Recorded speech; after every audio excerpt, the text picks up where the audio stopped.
जीवन की व्यर्थता दिखाई पड़े तो परमात्मा की खोज शुरू हो सकती है। शुरू होगी ही ऐसा जरूरी नहीं। जीवन की व्यर्थता पता चले तो आदमी निराश भी हो सकता है, आशा ही छोड़ दे,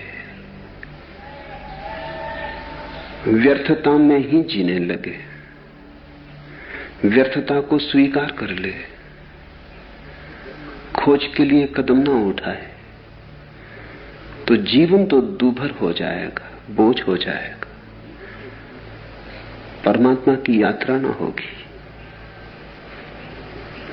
इतना तो सच है कि जिसने जीवन की व्यर्थता नहीं जानी वो परमात्मा की खोज पर नहीं जाएगा। जाने की कोई जरूरत नहीं है। अभी जीवन में ही रस आता हो तो किसी और रस की तरफ आंख उठाने का कारण नहीं है। फिर जीवन की व्यर्थता समझ में आए तो दो संभावनाएं हैं। या तो तुम उसी व्यर्थता में रुक के बैठ जाओ और या उस व्यर्थता के पार सार्थकता की खोज करो। तुम पर निर्भर है। नास्तिक और आस्तिक का यही फर्क है, यही फर्क की रेखा है। नास्तिक वह है जिसे जीवन की व्यर्थता तो दिखाई पड़ी लेकिन आगे जाने की, ऊपर उठने की, खोज करने की सामर्थ्य नहीं। रुक गया, नहीं में रुक गया, हां की तरफ न उठ सका, निषेध को ही धर्म मान लिया, विदेह की बात ही भूल गया। आस्तिक नास्तिक से आगे जाता है। आस्तिक नास्तिक का विरोध नहीं, अतिक्रमण है। आस्तिक के जीवन में भी नास्तिकता का पड़ाव आता है लेकिन उस पर वो रुक नहीं जाता। वो उसे पड़ाव ही मानता है और उससे मुक्त होने की चेष्टा में संलग्न हो जाता है। क्योंकि जहां नहीं है वहां हां भी होगा। और जिस जीवन में हमने व्यर्थता पहचान ली है उस जीवन के किसी तल की गहराई पर सार्थकता भी छिपी होगी। अन्यथा व्यर्थता का भी क्या अर्थ होता है। जिसने दुख जाना वो सुख को जानने में समर्थ है, अन्यथा दुख को भी न जान सकता है। जिसने अंधकार को पहचाना उसके पास आंखें हैं जो प्रकाश को भी पहचानने में समर्थ है। अंधों को अंधेरा नहीं दिखाई पड़ता। साधारणतः हम सोचते हैं कि अंधे अंधेरे में जीते होंगे, गलत है ख्याल। अंधेरे को देखने के लिए भी आंख चाहिए। अंधेरा भी आंख की ही प्रतीति है। तुम्हें अंधेरा दिखाई पड़ता है आंख बंद कर लेने पर, क्योंकि अंधेरे को तुमने देखा है। जन्म से जन्मांध व्यक्ति को अंधेरा भी दिखाई नहीं पड़ता, देखा ही नहीं है कुछ, अंधेरा कैसे दिखाई पड़ेगा। तो जिसको अंधेरा दिखाई पड़ता है उसके पास आंख है। अंधेरे में ही रुक जाने का कोई कारण नहीं है। और जब अंधेरा अंधेरे की तरह मालूम पड़ता है तो साफ है कि तुम्हारे भीतर छिपा हुआ प्रकाश का भी कोई स्रोत है। अन्यथा अंधेरे को अंधेरा कैसे कहते। कोई कसौटी है तुम्हारे भीतर, कहीं गहरे में छिपा मापदंड है। अंधेरे पे कोई रुक जाए तो नास्तिक, अंधेरे को पहचान के प्रकाश की खोज में निकल जाए तो आस्तिक, अंधेरे को देख के कहने लगे अंधेरा ही सब कुछ है तो नास्तिक, अंधेरे को जान के अभियान पर निकल जाए, खोजने निकल जाए कि प्रकाश भी कहीं होगा। जब अंधेरा है तो प्रकाश भी होगा, क्योंकि विपरीत सदा साथ मौजूद होते हैं। जहां जन्म है वहां मृत्यु होगी, जहां अंधेरा है वहां प्रकाश होगा, जहां दुख है वहां सुख होगा। जहां नरक अनुभव किया है तो खोजने की ही बात है। स्वर्ग भी ज्यादा दूर नहीं हो सकता। स्वर्ग और नरक पड़ोस पड़ोस में एक दूसरे से जुड़े। अगर तुमने जीवन में क्रोध का अनुभव कर लिया तो समझ लेना कि करुणा भी कहीं छिपी है। खोजने की बात है। तुमने पहली परत छू ली करुणा की। क्रोध पहली परत है करुणा की। अगर तुमने घृणा को पहचान लिया तो प्रेम को पहचानने में देर भला लगे, लेकिन असंभावना नहीं। प्रश्न महत्वपूर्ण है। जीवन की व्यर्थता तो अनिवार्य है, लेकिन पर्याप्त नहीं। उतने को ही परमात्मा की शुरुआत मत समझ लेना। उतने से ही अथातों का बिंदु ना आ जाएगा। उतना जरूरी है, उतना तो चाहिए ही, पर उस पर तुम रुक भी सकते हो। पश्चिम में बड़ा विचारक है ज्ञापाल सात्र। वो कहता है अंधेरा ही सब कुछ है, दुख ही सब कुछ है, दुख के पार कुछ भी नहीं। दुख के पार तो सिर्फ मनुष्यों की कल्पनाओं का जाल है। विषाद सब कुछ है, संताप सब कुछ है, संत्रास सब कुछ है, बस नरक ही है, स्वर्ग नहीं। बुद्ध ने भी एक दिन जाना था दुख है, सात्र ने भी जाना कि दुख है। यहां तक दोनों साथ साथ, फिर राहें अलग हो जाती। फिर बुद्ध ने खोजा कि दुख क्यों है, और दुख है तो दुख के विपरीत दुख का निरोध भी होगा। तो वे खोज पर गए, दुख का कारण खोजा, दुख मिटाने की विधियां खोजी, और एक दिन उस स्थिति को उपलब्ध हो गए जो दुख निरोध की है, आनंद की है। सात्र पहले कदम पर रुक गया। बुद्ध के साथ थोड़ी दूर चलता है, फिर ठहर जाता है। वो कहता आगे कोई मार्ग नहीं, बस यहीं सब समाप्त हो जाता है। तो सात्र अंधकार को ही स्वीकार करके जीने लगे। ऐसे ही तुम भी जी सकते हो। तब तुम्हारा जीवन एक बड़ी उदासी हो जाएगी। तब तुम्हारे जीवन से सारा रस सूख जाएगा। तब तुम्हारे जीवन में कोई फूल न खिलेंगे, कांटे ही कांटे रह जाएंगे। अगर कोई फूल खिलेगा भी तो तुम कहोगे कि कल्पना है, तुम उसे स्वीकार न करोगे। अगर किसी और के जीवन में फूल खिलेगा तो तुम इंकार करोगे कि झूठ होगा, आत्मवंचना होगी, धोखा होगा, बेईमानी होगी, फूल होते ही नहीं। तो तुमने अपने ही हाथ अपने को कारागृह में बंद कर लिया। फिर तुम तड़पोगे, कोई दूसरा तुम्हें इस कारागृह के बाहर नहीं ले जा सकता। अगर तुम्हारी ही तरफ तुम्हें बाहर उठने की सामर्थ्य नहीं देती और तुम्हारी ही पीड़ा तुम्हें नई खोज का संबल नहीं बनती, तो कौन तुम्हें उठाएगा? लेकिन एक ना एक दिन उठोगे, क्योंकि पीड़ा को कोई शाश्वत रूप से स्वीकार नहीं कर सकता। एक जन्म में कोई छात्र हो सकता है, सदा सदा के लिए छात्र नहीं हो सकता। आज छात्र हो सकता है, सदा सदा के लिए छात्र नहीं हो सकता, क्योंकि दुख का स्वभाव ऐसा है कि उसे स्वीकार करना असंभव है। दुख का अर्थ ही यह होता है कि जिसे हम स्वीकार न कर सकेंगे। घड़ी भर को समझा लें, बुझा लें कि ठीक है, यही सब कुछ है, इससे आगे कुछ भी नहीं, लेकिन फिर मन आगे जाने लगेगा, क्योंकि मन जानता है गहरे में सुख है। उसी आधार पर तो हम पहचानते हैं दुख को। हमने जाना है, शायद गहरी नींद में हमें सुख का थोड़ा सा स्वाद मिला है। पतंजलि ने योग सूत्रों में समाधि की व्याख्या सुसुप्ति से की है कि वो प्रगाढ़ निद्रा है।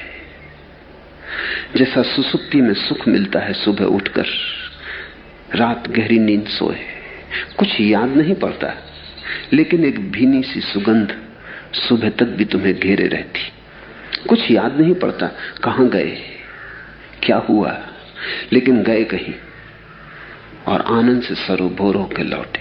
कहीं डुबकी लगाई, अपने में ही गहरा कोई तल छुआ, कहीं विश्राम मिला, कोई छाया के तले ठहरे। वहां धूप न थी,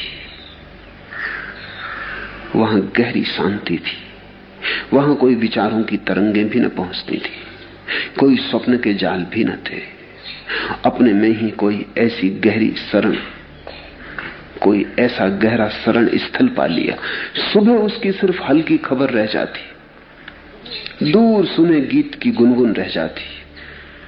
रात गहरी नींद सोए तो सुबह तुम कहते हो बड़ी गहरी नींद आई, बड़े आनंदित उठे। शायद गहरी निद्रा में तुम वहीं जाते हो जहां योगी समाधि में जाता है।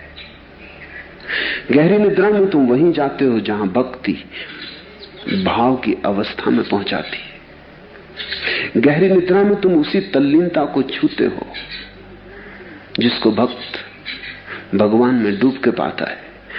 थोड़ा फर्क है, तुम बेहोशी में पाते हो, वो होश में पाता है। वही फर्क, बड़ा फर्क है। इसलिए सुबह तुम इतना ही कह सकते हो, सुखद है, अच्छी रही रात। लेकिन भक्त नाचता है, क्योंकि ये कोई बेहोशी में नहीं पाया अनुभव, होश में पाया।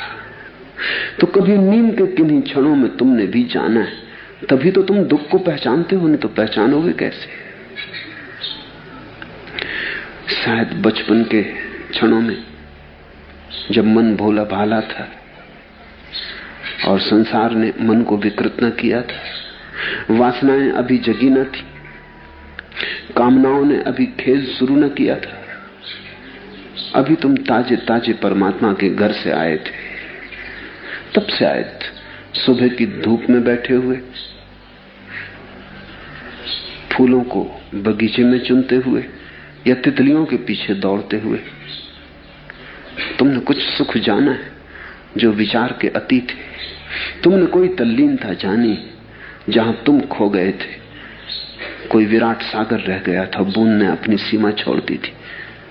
फिर अब भूली सी बात हो गई, भूली बिसरी बात हो गई, अब याद भी नहीं आता। बस इतना ही लोग कहे चले जाते। अगर कोई तर्कयुक्त व्यक्ति मिल जाए, कहे कि सिद्ध करो क्या था बचपन में स्वर्ग, तो तुम सिद्ध न कर पाओ। वो भी गहरी नींद का अनुभव हो गया। अब याद रह गई है, खुद भी तुम्हें पक्का भरोसा नहीं कि ऐसा हुआ था, भूल ही गया है। क्योंकि जिसका तुम्हारे जीवन से संगति नहीं बैठती, वो धीरे धीरे विस्मरण हो जाता है। धीरे धीरे तुम उसी को याद रख पाते हो जिसका तुम्हारे मन के ढांचे से मेल बैठता है। बेमेल बातों को हम छोड़ देते, बेमेल बातों को याद रखना मुश्किल हो जाता है। तो कहीं कहीं कोई अनुभव तुम्हारे भीतर है। कभी प्रेम के गहरे क्षण में किसी से प्रेम हुआ हो, मन ठिठक गया हो, सौंदर्य के साक्षात्कार में, या कभी चांदनी रात में आकाश को देखते हुए मन मौन हो गया हो, तो तुमने सुख की झलक जानी। एक किरण तुम्हारे जीवन में कभी ना कभी उतरी है, उसी से तो तुम पहचानते हो कि ये अंधेरा है। किरण न जानी हो तो अंधेरे को अंधेरा कैसे कहोगे? अंधेरे की प्रतिभिज्ञा कैसे होगी? पहचान कैसे होगी? पहचान तो विपरीत से होती है। तो जो रुक जाए जीवन की व्यर्थता पर, वो नास्तिक। इसलिए नास्तिक को मैं आस्तिक जितना साहसी नहीं कहता। जल्दी रुक गया, पड़ाव को मुकाम समझ लिया, आगे जाना है और आगे जाना है। एक बड़ी पुरानी सूफी कथा है कि फकीर जंगल में बैठा था। वो रोज एक लकड़हारे को लकड़ियां काटते हुए ले जाते लाते देखता था। उसकी दीनता, उसके फटे कपड़े, उसकी हड्डियों से भरी देह, उसे दया आ गई। वो जब भी निकलता था लकड़हारा, तो उसके चरण छू जाता था। एक दिन उसने कहा कि कल जब तू लकड़ी काटने जाए, आगे जा और आगे जा। लकड़हारा कुछ समझा नहीं, लेकिन फकीर ने कहा तो कुछ मतलब होगा। ऐसे कभी ये फकीर बोलता ना था, पहली दफा बोला है आगे जा और आगे जा। तो जहां वो लकड़ियां काटता था जंगल में थोड़ा आगे गया, चकित हुआ, सुगंध से उसके नासापुट भर गए। चंदन के वृक्ष थे, वहां तक वो कभी गया ही ना था। उसने चंदन की लकड़ियां काटी, चंदन को बेचा, तो उस रात खुशी में रोया, दुख में भी खुशी में भी, कि अगर यही लकड़ियां आप तक काट के बेची होती तो करोड़पति हो गया होता। पर अब गरीबी मिट गई। दूसरे दिन जब चंदन की लकड़ी फिर काट रहा था तो उसे ख्याल आया कि फकीर ने ये नहीं कहा था कि चंदन की लकड़ी तक जा, उसने कहा था और आगे और आगे। तो उसने चंदन की लकड़ियां ना काटी और आगे गया तो देखा कि चांदी की एक खदान। फिर तो उसके हाथ में सूत्र लग गया। फिर और आगे गया तो सोने की खदान, फिर और आगे गया तो हीरों की खदान पर पहुंच गया। और आगे, जब तक कि हीरों की खदान ना आ जाए, उसको ही हम परमात्मा कहते हैं। तुम लकड़हारों की तरह लकड़ियां ही बेच रहे हो, थोड़ी ही दूर आगे चंदन के वन है। तुम विचारों में ही उलझे हो, जहां लकड़ियां ही लकड़ियां हैं, बड़ी सस्ती उनकी कीमत है। थोड़े निर्विचार में चलो, चंदन के वन है, बड़ी सुगंध है वहां। और थोड़े गहरे चलो तो समाधि की खदानें, और गहरे चलो तो निर्बीज समाधि, निर्विकल्प समाधि की खदानें, और गहरे चलो तो स्वयं परमात्मा है। योगी कदम कदम जाता है, रुक रुक के जाता है, कई पड़ाव बनाता है। भक्त सीधा जाता है, नाचता हुआ जाता है, रुकता नहीं, पड़ाव भी नहीं बनाता, वो सीधा तल्लीनता में डूब जाता है। योगी से भी ज्यादा हिम्मत भक्त की है, नास्तिक से ज्यादा हिम्मत आस्तिक की है, योगी से भी ज्यादा हिम्मत भक्त की है। क्योंकि भक्ति सीढ़ियां भी नहीं बनाता, तो एक गहरी छलांग लेता है जिसमें अपने को डुबा देता है, मिटा देता है।